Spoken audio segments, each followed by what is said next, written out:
Good morning, class 11. Welcome to e-learning class. Today we shall discuss a very important topic. The last topic we can say under this section. Okay. The maximum possible velocity of a moving object of a car in a banked curved road, banked circular road. Okay, you just write on the question. Derive an expression for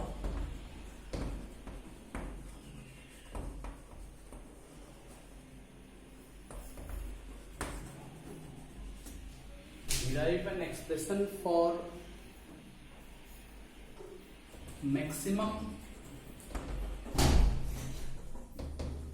possible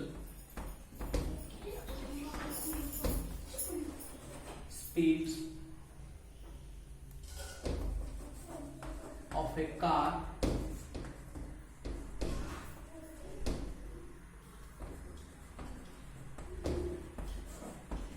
moving in a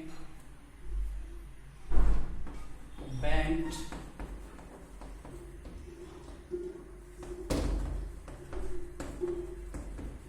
circular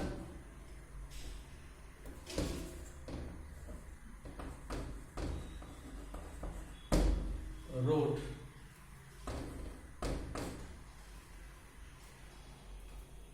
moving in इस bank circular road. देखिए, इससे पहले मैं एक inclined surface की बात करता था कि ये हॉरिजॉन्टल से ये इंक्लाइंड सरफेस है. तो अगर कोई ऑब्जेक्ट यहां से फॉल होता है, so it is coming downward. Inclined surface से जब ये डाउन आएगा, frictional force will tend to oppose और फ्रिक्शनल फोर्स उधर एक्ट करेगा. लेकिन यहां पर केस थोड़ा सा डिफरेंट है. ये एक ऐसा कर्व्ड रोड है और व्हीकल को ऐसे टर्न लेना है. ठीक है, कल हमने लेवल रोड में पढ़ा था. ठीक है, उसका मैक्सिमम वेलोसिटी निकाला था root under mu R G. आज उसी टाइप का एक डिफरेंट डेरिवेशन आएगा कि रोड ऐसा बैंक है, ये लेवल रोड हुआ, ये थोड़ा सा कर्व में, साफ कर्व में थोड़ा सा रोड को बैंक किया जाता है, तो थोड़ा सा व्हीकल को ज्यादा स्पीड मिलता है. तो the vehicle can make a turn at a greater velocity if the road is banked at an angle theta. अगर ये रोड थीटा एंगल बैंक्ड है, ओके, इंक्लाइंड है in a sharp curve, so the driver of the car gets a advantage to make the turn at a higher velocity. इसीलिए जहां sharp curve है, थोड़ा सा road को इंक्लाइंड किया जाता है. ठीक है, वो थोड़ा सा ज्यादा वेलोसिटी में टर्न कर सके. लेकिन उसमें भी एक लिमिटिंग वैल्यू है, after which the frictional force and the banking will not also help the driver to turn. उसका एक लिमिटिंग वेलोसिटी होगा, जिससे ज्यादा अगर वेलोसिटी में टर्न किया जाएगा तो there is every possibility that the frictional force will no more help to make the turn. Okay, उसी मैक्सिमम वेलोसिटी का डेरिवेशन आज हम निकालेंगे.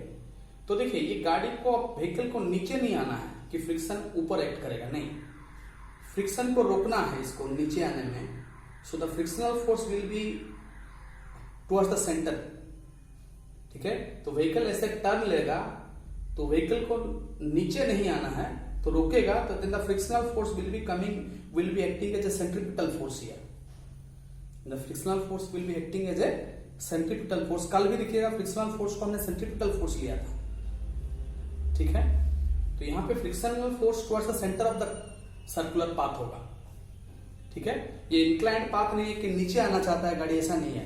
वो इंक्लाइंड सरफेस में, बैंक रोड में वो टर्न लेना चाह रहा है, तो इसीलिए फ्रिक्शनल फोर्स का direction toward the centre of the circular path होगा. इसको ध्यान में रखना है. ओके, तो ये एक कर्व्ड रोड है, ये कर्व्ड रोड है, कर्व्ड और ये बैंक है, थोड़ा सा इंक्लाइन है and the vehicle is making a turn. This is the vehicle which is making a turn. Okay, तो कहीं ना कहीं ये सर्कुलर पाथ का सेंट्रिपिटल सेंटर कहीं यहाँ फॉल करेगा, तो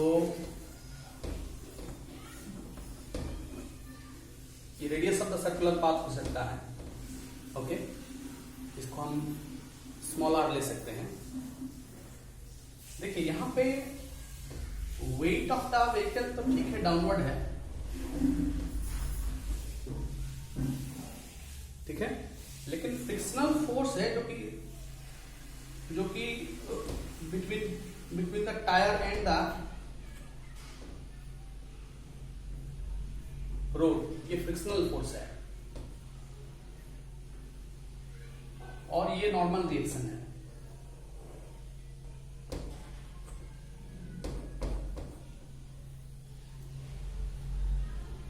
ओके, इनफैक्ट फ्रिक्शनल फोर्स तो it is the contact between the road and the tyre, लेकिन towards the centre centripetal force provide करने के लिए a component of friction provides the necessary centripetal force which helps the car to make the turn. तो ये road अगर theta angle banked है, if the road is banked or inclined at an theta in the curve, then अगर हम इसका एक component ले लें तो this will be theta. ये दोनों पैरेलल हो गया, ये थीटा है तो ये भी थीटा होगा. देन द फ्रिक्शनल फोर्स का एक कंपोनेंट यहां एक्ट करेगा, ये थीटा है तो this will B F cos theta,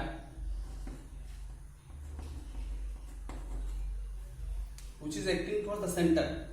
तो फ्रिक्शनल फोर्स का cos component towards the centre act हो रहा है. उसी तरह से नॉर्मल रिएक्शन को भी हम रिजॉल्व करेंगे, तो ज्योमेट्रिकली हम देखेंगे कि ये नॉर्मल रिएक्शन को रिजॉल्व करेंगे तो ये n cos थीटा, ये थीटा हो जाएगा if this is theta. Okay, then this will also be theta, क्योंकि ये 90 है, ये 90 है, तब ये 90 माइनस थीटा होगा. Okay, then also this will be theta. इसका मतलब है कि due to the banking of the road, a component of normal reaction also acts. दो एरो मार्क में दे रहा हूं, एक arrow mark for one component of the friction, one for a component of normal reaction which is n sin theta. मतलब यहां normal reaction को resolve किया गया, one of its horizontal component becomes n cos theta, the vertical component becomes n sin theta. Now there are two component of forces,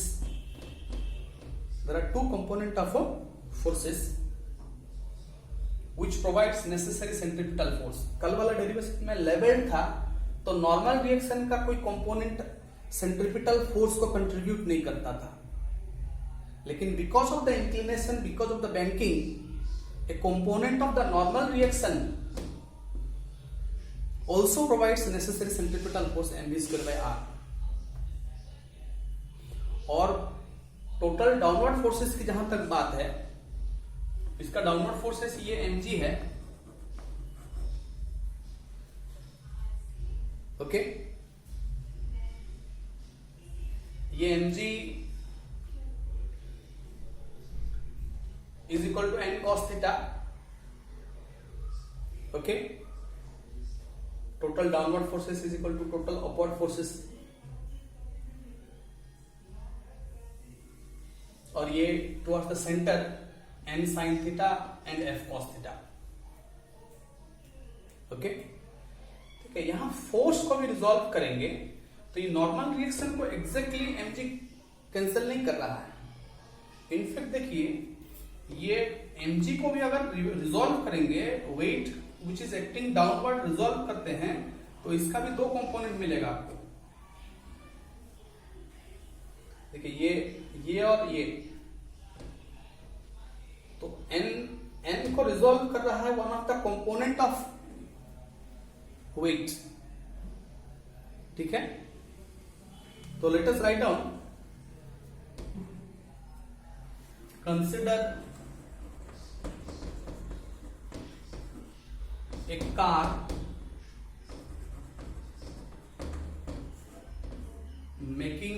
moving on a banked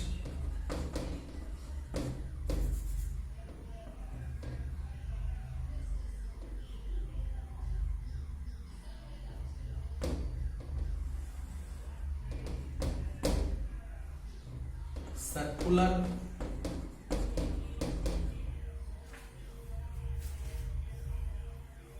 road. Consider a car moving on a banked circular road of radius r,